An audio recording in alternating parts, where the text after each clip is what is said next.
三国谋定天下，是兄弟就进城。嗨，大家好，欢迎来到10人驾到了你不知道的三国系列，我是主持人XXY，我是金老师。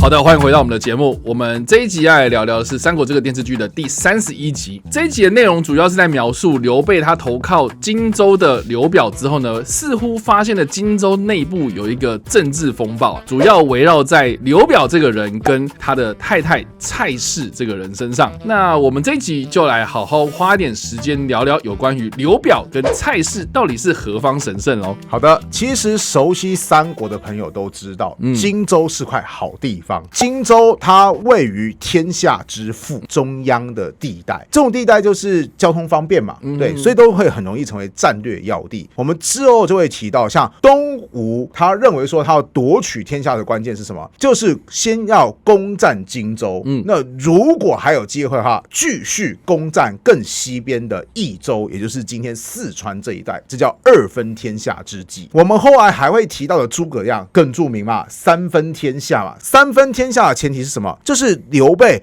你要掌握荆州以及益州，你才可以三足鼎立。所以你看到没有，就是除了曹操以外，另外两大集团都认为荆州很重要，一定要掌握。那对于曹操来讲，如果要击败对手，那当然是抢占荆州，所以荆州是个战略要地。当然还有一个原因，荆州这个地方某些地区其实开发的非常不错，所以是个富饶之地。但是呢，在东汉末年，荆州这个地方有段时间非常的混乱，这就要从一个老熟人说起，谁呢？孙坚。当年孙坚要去攻打董卓的时候，路过荆州，他就觉得说这个荆州刺史啊，对我不礼貌啊，于是找个机会，啪就把荆州刺史给杀了。杀完之后也不管，就继续征讨董卓了。荆州这时候一看说，哇，没有地方官各地就很多豪强起来啊，拥兵自重。所以这时候荆州其实是一个无政府状态，权力真空啊。对，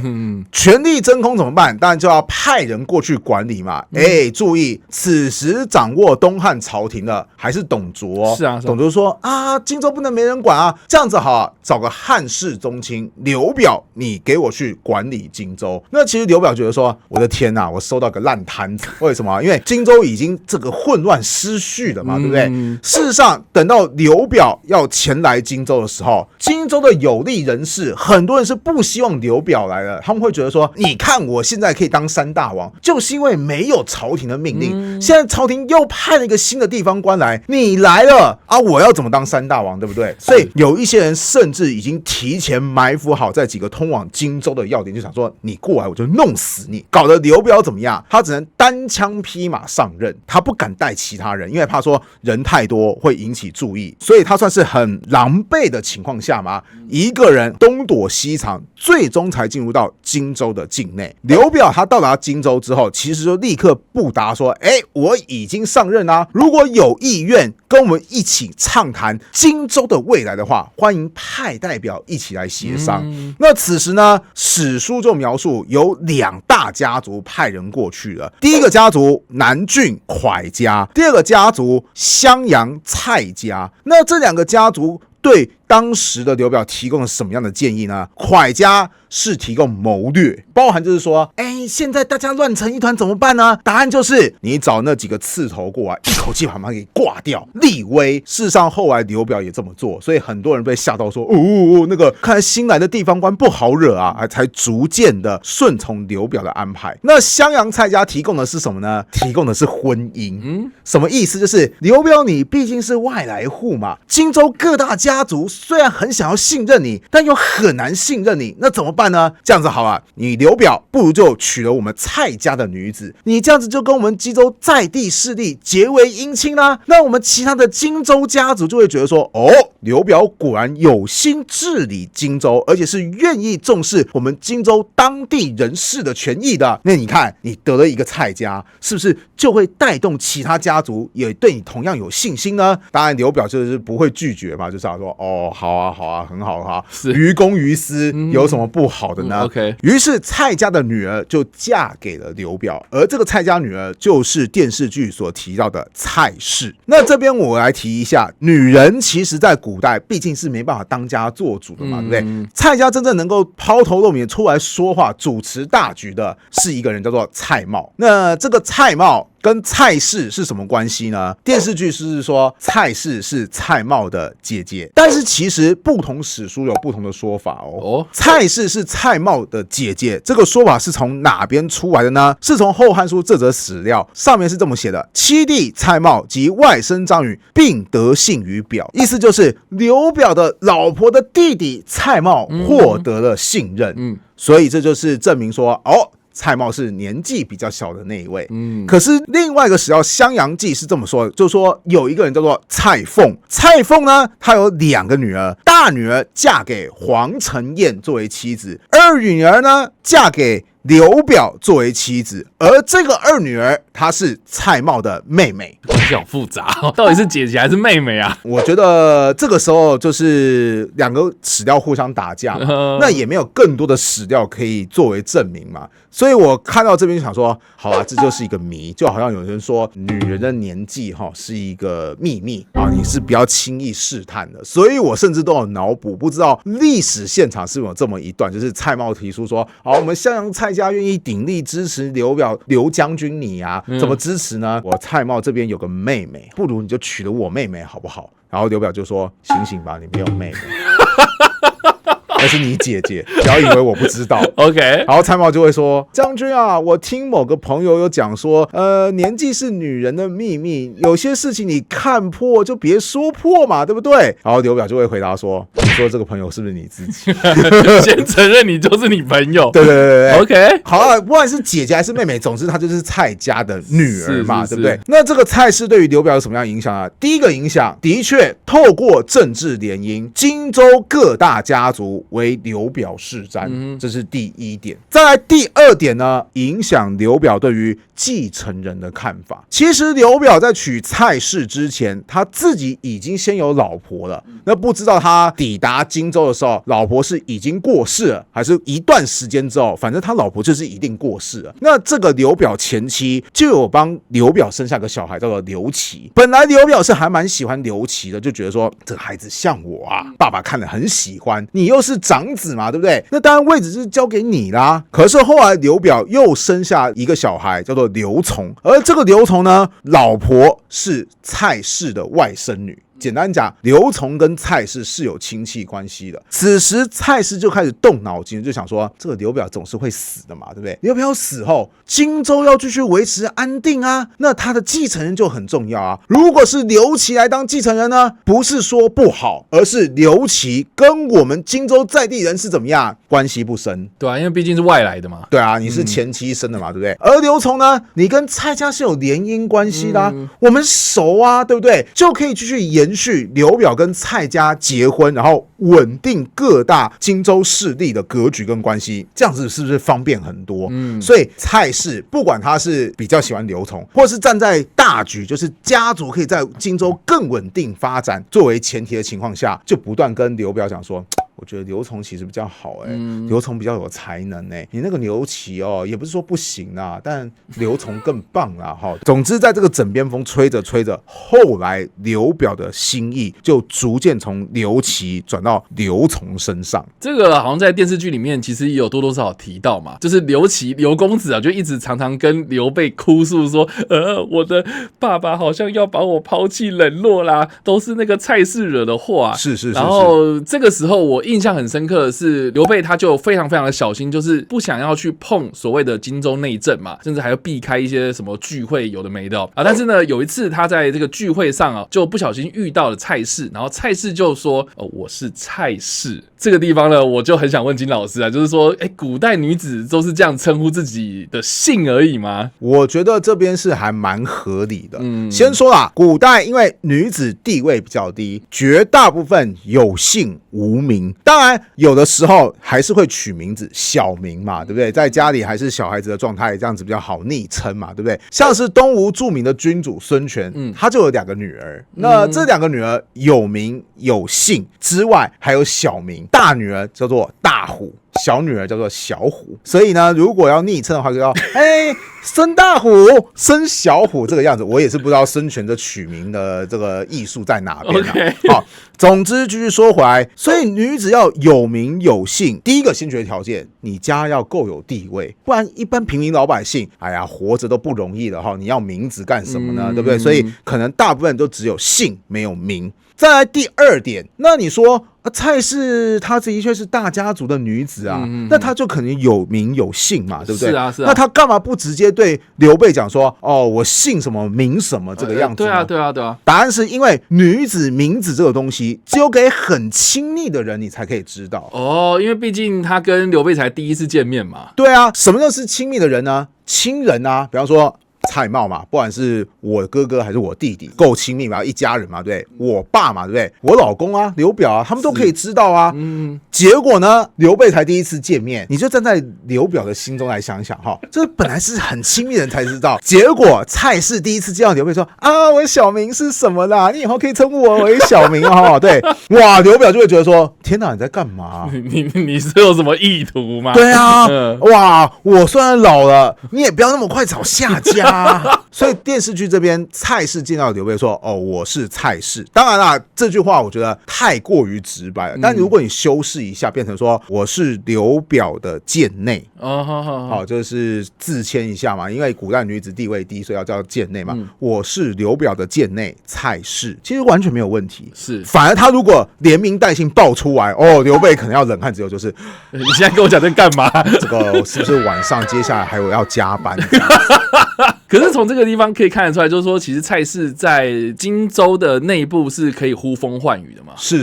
那他在史实上面有什么样实际的作为吗？好的，刚刚前面有说过嘛，就是蔡氏他代表的是荆州在地家族的利益。那这边就要多提史书曾经对他的一个描述。简单来讲，就是刘表曾经观望曹操跟袁绍的官渡大战。那此时底下就有人建议他说：“你2个选一个嘛，你选择支持谁，对方很容易就获胜，然后你就可以怎么样，坐享渔翁之利啊，对不对？”但是刘表这个人就是有点拿不定主意，他怕就是那种下错宝，所以就始终处于观望状态。那观望来观望去，他又很想要了解到底现在实际状况为何，所以刘表就有叫一个手下叫做韩松，就说：“来，你代表我出使曹操，就去曹操那边哈当使者，顺便帮我去探听一下状况。”结果韩松就讲说：“将军啊，我劝你不要这么做，为什么？因为曹操他现在是什么身份？他是汉朝的大臣啊，所以其实我去朝见曹操，就等于是朝见汉朝的朝廷。那假设汉朝朝廷今天突然要封个官位给我做，那我只能选择答应啊，因为这是皇帝给我的官啊。那请问这个时候，我是刘表将军你的人，还是汉朝朝廷的人呢？哦，你会不会就借机的脱离荆州了呢？应该说韩松其实一开始表示说，我对将军你是忠心的，但是人家如果一道人事命令下来，我就一定要成为东汉朝廷的大臣嘛，对不对？那到时候不好意思，屁股决定脑袋，我既然是东汉朝廷的大臣，我就只能站在东汉朝廷，实际上也就是曹操那边来着想，我就不能为你效忠了，所以你千万不要派我出使，你不要做这件事情。Okay. 对，刘表说，就说嘛，讲那么多理由，到底去不去？韩松没办法，就是话都已经讲这么白，好，我去啊，去了东汉朝廷那边，果然曹操就用皇帝的名义说，来封官，好，给你韩松一个位置坐。来，韩松啊，你现在是汉朝的官员哦，你去荆州帮我跟刘表讲讲话，就是意思就是说，可以的话，最好赶快报效朝廷哈，就是不要再做无谓的抵抗了哈。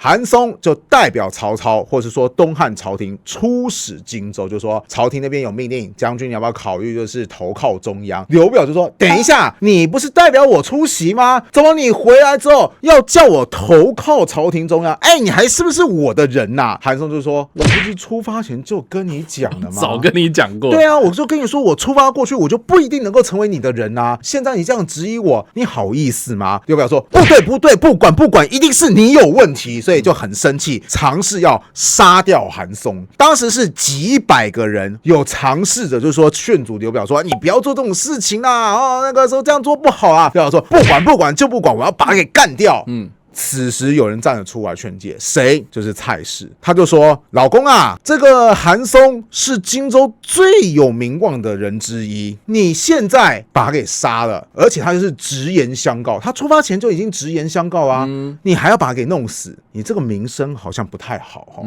那刘表听了就是那种一股气憋着说：“好，暂且不死，把他给我关到监狱里面去。”后来刘表就是把陪着韩松一起出使的人找过来，严刑拷打，说韩松到底有没有背叛我啊？那些被打的遍体鳞伤，就说没有，他真的没有背叛你，对，他对你没有别的意图。刘表才相信说，好吧，韩松说是真的，韩松才逃过一劫。那蔡氏的这一句话就阻止了暴走当中的刘表。那我觉得有两大原因，第一个，老婆说话嘛，亲密嘛，对不对？是。但我觉得刘表他不是单纯的妻管严，说老婆讲话我很害怕，而是蔡氏讲话代表说，等一下，我蔡家不认可刘表对荆州有名望人士乱动手。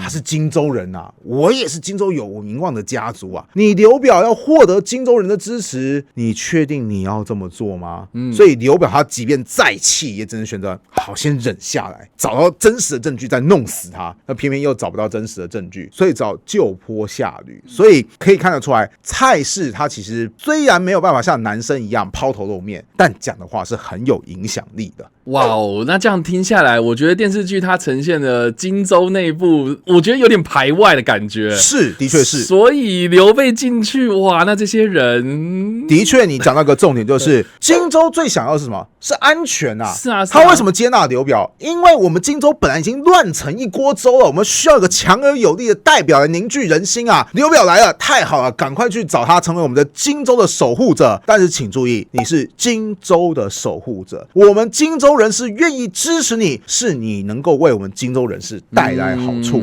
他们才接纳刘表这个外来者。而你刘备是什么人？你刘备是曹操的死敌啊，你去哪边，曹操就打到哪边去啊。结果你刘备现在哇，投靠我们荆州这边来了，那我们荆州不就要面对曹操这个超级强大的对手吗？你来干什么？当然啦，刘表接纳了刘备，好，甚至有的时候还会邀请他说啊，有些事情来找你商量。可是蔡家就很不喜欢这个刘备。根据《世语》这一个史料记载，有一次刘表就邀请刘备说，哎，开个宴会吧。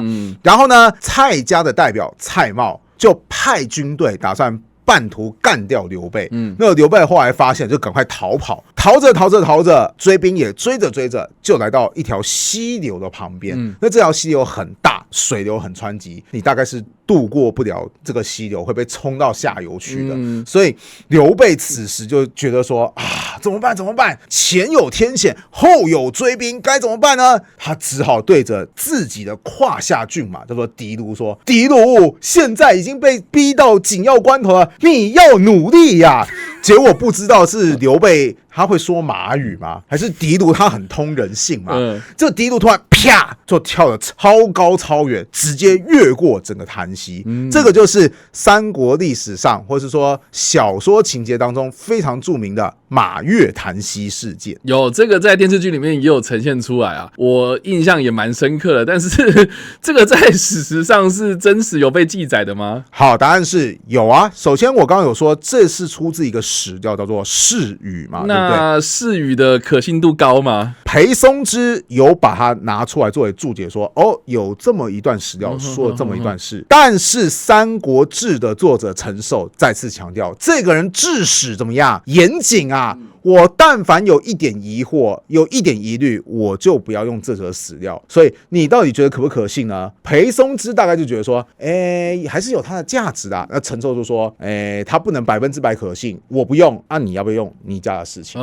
对。那说回来，这则狄卢马，我们刚刚私底下在论稿的时候，你听到狄卢马就说，这个好像是在那个游戏当中就会出现的一个关键的道具，对，可以用钱购买啊。对，我玩那个光荣三国志，我是玩那种战略、那种战棋类游戏。Okay, 对，迪卢马也是可以购买的。